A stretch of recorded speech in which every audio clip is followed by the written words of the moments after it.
Hello, this is Chef Robert Sevely with the Flavor of Riverside here at the cooking store.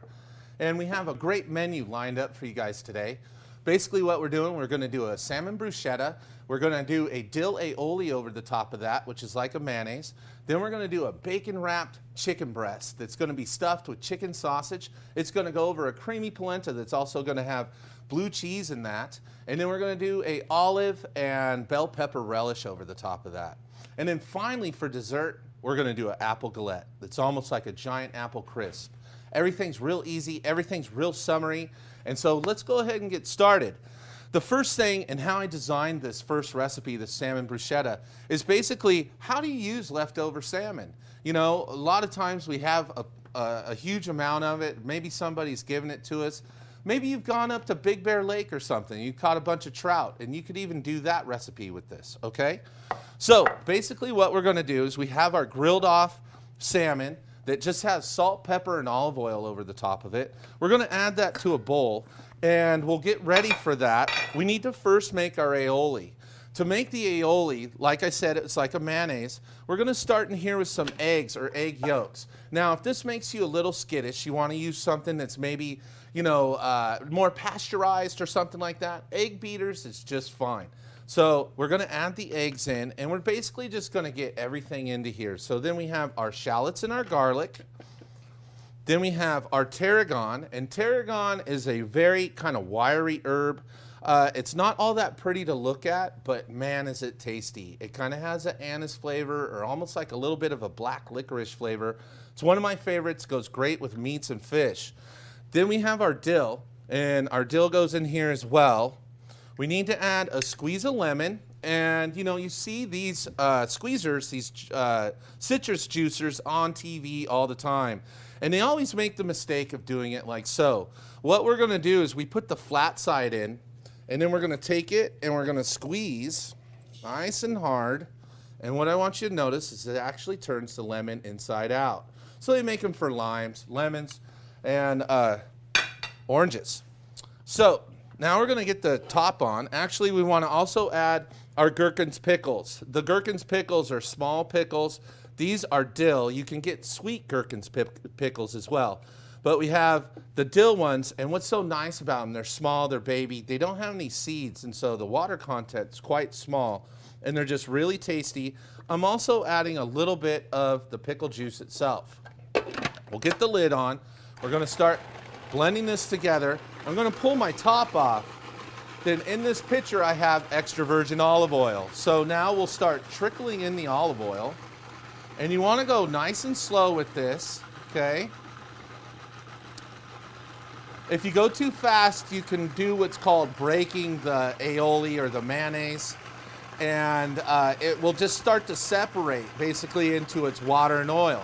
It's the eggs and the protein in the eggs that's allowing us to do an emulsification here. So this is emulsifying together the lemon juice and the pickle juice along with this olive oil. The more olive oil we add, the thicker it gets. So once we get this olive oil added in, that looks pretty good to me. It's nice and thick.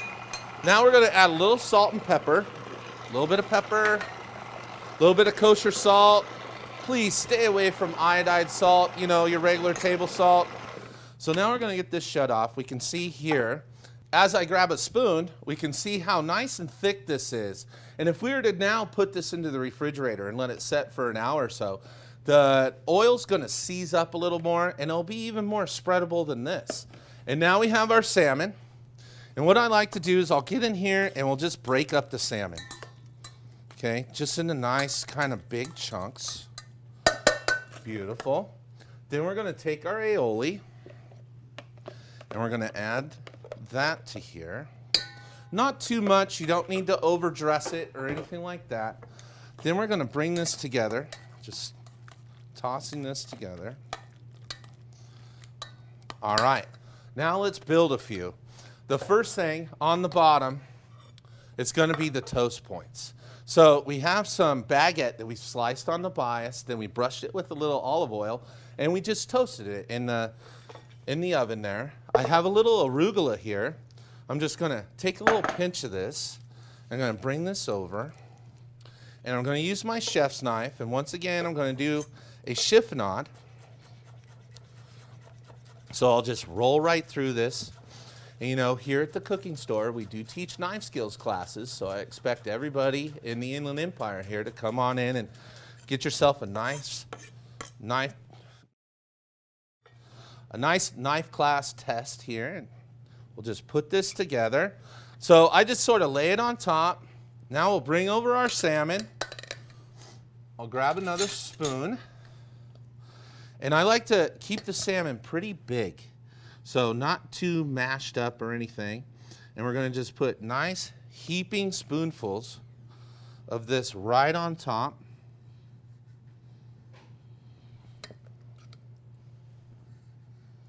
Okay. Set this off to the side. Now what we're going to do, we're going to come in here, and I have like cherry tomatoes or the pear-shaped tomatoes that we've sliced. And we're going to set these right on top as a garnish. Now I always like to build these separately from the platter that I'm putting them on. I have a little bit of dill left over, and so we're going to take a little tiny bit of dill just to lay right on top.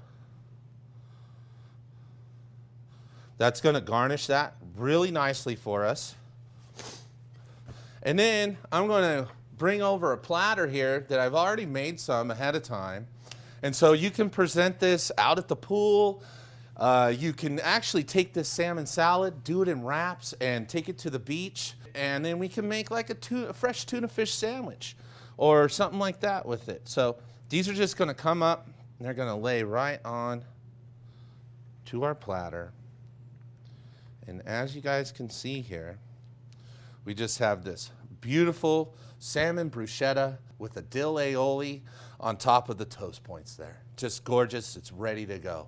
So let's move on to our next course. The next one's going to be the chicken.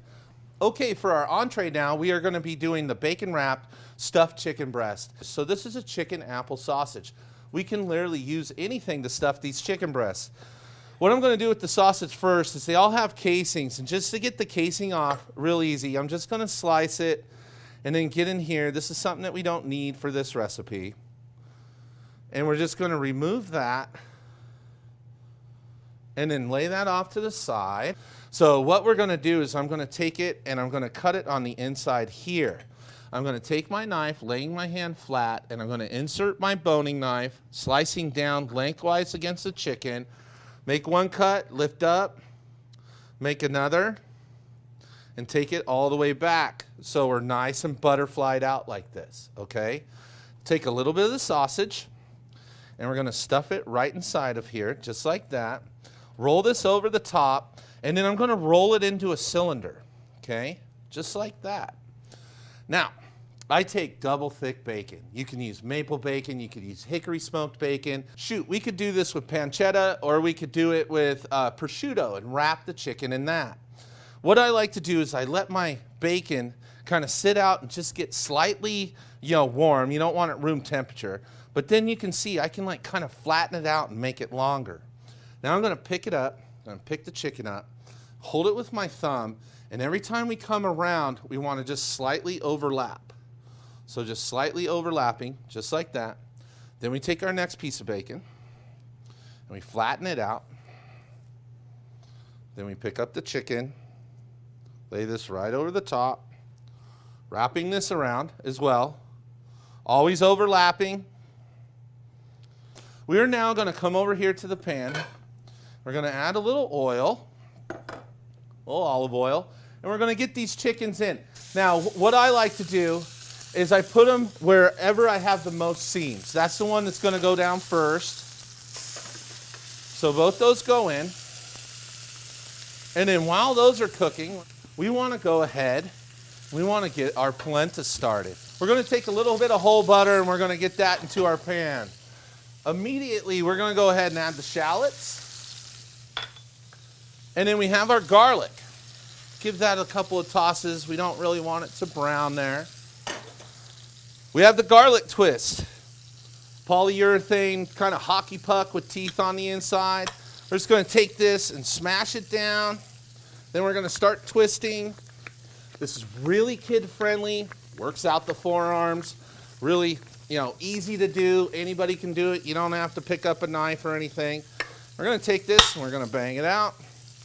And then that's going to go into the polenta. All right, so we should talk a little bit about what polenta is. What polenta is, and I'm going to start adding my chicken stock. I need 3 cups of chicken stock.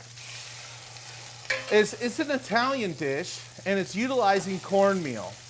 And it's usually a pretty rough grain of cornmeal. So that's 3 cups of chicken stock. We'll bring that to a boil. And on that cornmeal, basically it gets stirred together kind of like a hot cereal or something like that. And it's really tasty. It can kind of take the place of like mashed potatoes or something like that. You can also let it cool and firm up, and we can cut it into steaks, and we can literally grill it or saute it, or we can even deep fry it. I've made like polenta deep fried croutons before. Really great. And we can add any cheese to this. We can flavor it however we want. So here's our cornmeal. We're also making this creamy today, so we have a little bit of cream. And then we have our cheese, which is going to be a really nice Gorgonzola blue cheese.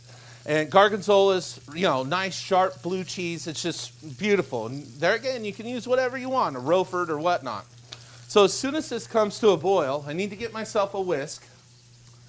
And we need to make sure that this doesn't have lumps in it. Now, before we do that, let's go ahead and turn our chicken here. So I'll turn my 2 breasts of chicken, and we can see how nicely they're browning. They just look absolutely gorgeous.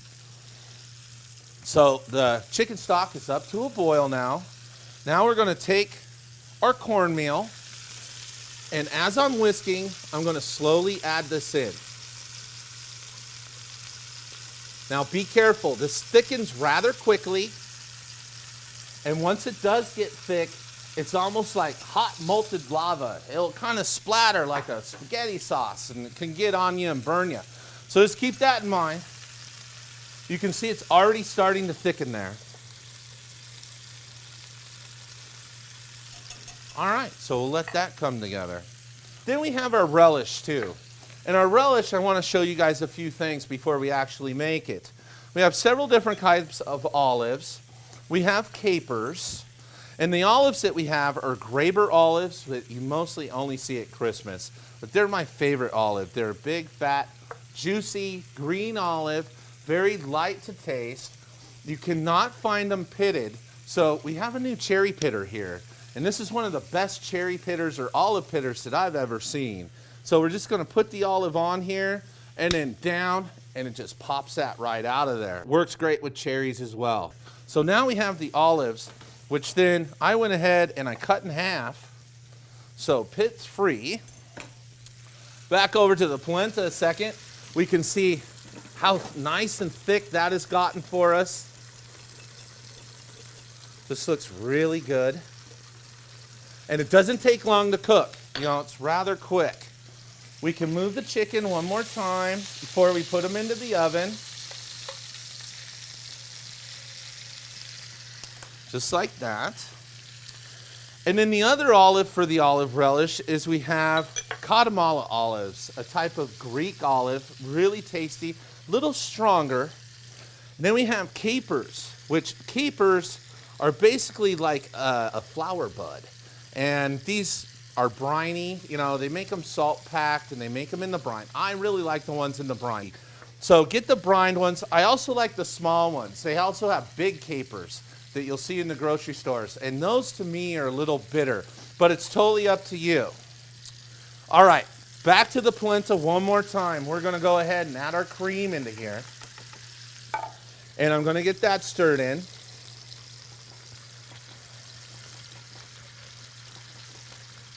All right.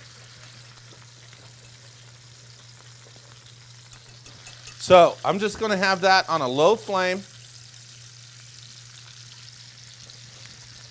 And that's basically ready to go. If it thickens up on us a little bit, we can always add a little bit more chicken stock. But do note, we want to give you tips and hints during the show here. Do note that cornmeal is always a 3-to-1 ratio. So 3 times the liquid to 1 part the cornmeal. Versus something like, say, a rice pilaf, which is a 2-to-1. So 1 part rice, 2 parts liquid. And then you have something like couscous, which is a 1-to-1. Okay, so now what we're gonna do is we're gonna go ahead and we're gonna get our chicken right into the oven. Pan and everything. You guys know I like doing this. I know I like having pans that can go right into my oven. Keeps you from dirtying other things, you know. Now we just have the one thing to cover. Now basically my chicken's done. What I've done is I've checked it with a thermometer, and let's double check it again. With chicken and the pork sausage in the middle and everything, we want to make sure when we push this in that the center of our chicken comes to 160 degrees. This means that it's fully cooked. If there's any salmonella or anything like that, it is completely wiped out. And so these are good to go. We're right at 160 degrees. So, you know, everybody needs to have a good thermometer, a good instant read thermometer. We're going to pull these out and set these on the cutting board. Then we're going to place our pan back on the fire. We can leave a little bit of the bacon fat in if you would like. If not much bacon fat came off, we're going to add a little bit of olive oil. And then we're going to start in here with our shallots. Now, I've julienned these shallots, so they're nice and finely julienned. And what I want to show here is a shallot itself. A lot of people don't know about shallots. If you've ever asked yourself, how come my food doesn't taste like Mario's place or doesn't taste like Omakase's? One of the reasons is going to be shallots. Start using more shallots and less onions in your cuisine. It's a better flavor. It has more sugar in it. It has kind of a flavor between onions and garlic. So these are one of the key ingredients. So now we're going to start sauteing these together. We'll let those go a minute. I'm going to check our polenta. Our polenta's still looking beautiful. I am going to need to get a plate to plate this up on. So I'm going to pull over here and I'm going to grab one of my nice big platters here.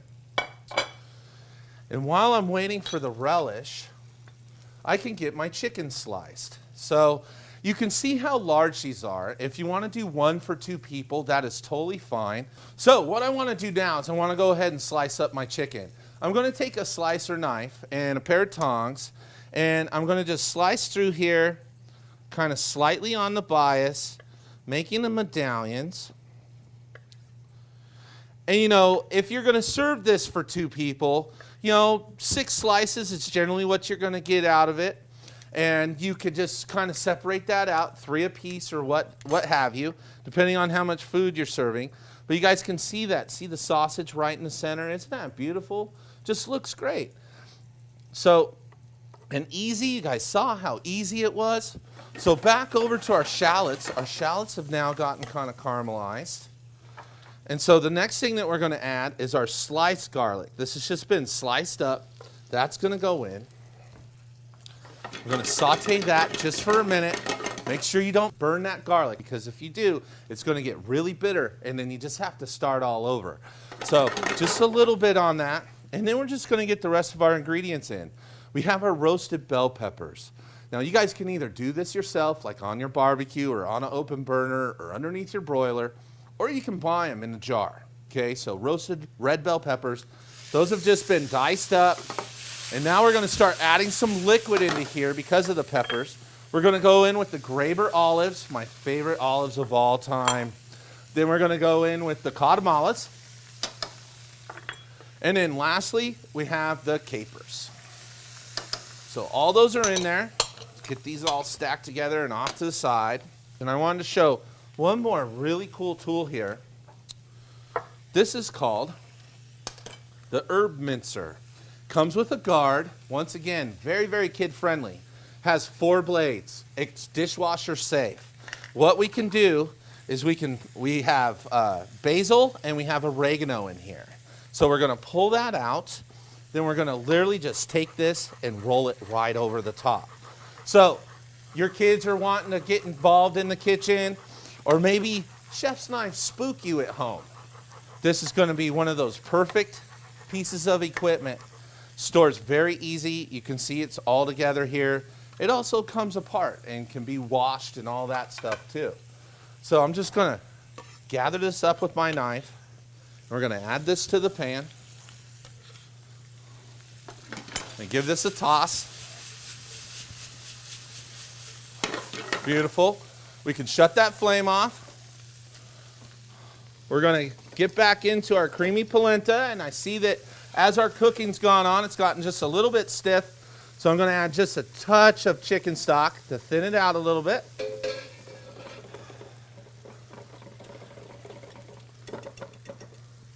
Then we're going to take our blue cheese. And that's going to be the last thing that goes in. Add the blue cheese. Just going to stir that in a second. And now we're ready to plate. So we're going to bring up our big plate here. And we're going to start over here with our polenta. I'm going to get a nice spoon. And we're going to come in here. You can see the blue cheese starting to melt. And we're going to make a nice pool of that. A little more. Beautiful. Just like that. Then we're going to take our chicken, bring this up, and we're just going to place some medallions fanning out over the top of this, just like that. Then here comes our relish.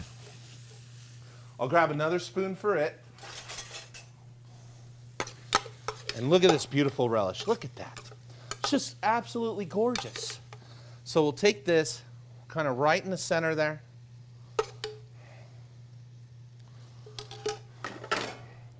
Clean this up a little bit.